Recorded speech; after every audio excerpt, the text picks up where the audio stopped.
Pedagang di kawasan res area Banjar Atas dibuat resah oleh ulah pencuri yang hingga kini belum tertangkap. Modus pencuri melakukan pembobolan kios dan mengambil barang dagangan beserta perlengkapannya. Selama 4 hari sejak Jumat 7 Desember lalu tercatat sedikitnya 5 kios dibobol pencuri.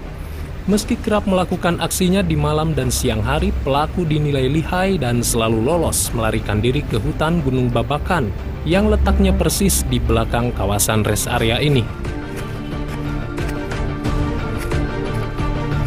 Hasil penelusuran Media 3 bersama Wasja, salah satu pedagang Banjar Atas menemukan 5 kios yang disatroni maling mengalami kerusakan di bagian belakang karena dijebol. Menurut Wasja, para pedagang banyak kehilangan barang dagangannya seperti makanan instan hingga perlengkapan kios seperti alat masak listrik. Pukul 6 sore, pukul setengah 3 pagi ya. Terus pukul 12 malam. Terus kemarin pukul 12 siang masuk. Yang warungnya tutup, yang nggak ada orangnya. Kira larinya ke atas, larinya ke sana. Terus yang di bawah cuma termos, magic bomb, karpet, kopi, cuma makanan yang dibawa.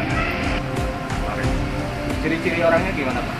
Tinggi, putih, ininya botak tuh, nggak ada sulah gitu orangnya. Itu saat dikejar lari kemana Pak? Ke jalan sini, jalan yang aspal ke atas sana, ke Macan. Larinya enggak? Warga pun berusaha melakukan pengejaran dan sempat memergoki pelaku, namun dengan cepat pencuri menghilang menuju hutan. Wasja bersama warga lainnya sempat melakukan penyisiran ke kawasan hutan Gunung Babakan. Dia bahkan berhasil menemukan barang-barang yang dicuri berada di tengah hutan. Meski demikian, lagi-lagi pelaku bisa melarikan diri. Dari temuan barang bukti tersebut, warga menemukan kopi kartu identitas yang kini telah diamankan polisi.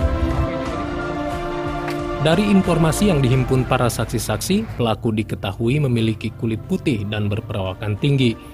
Warga pun menduga pelaku masih bertahan di hutan hingga kini. Dengan kejadian ini, pedagang kawasan res area Banjar Atas resah.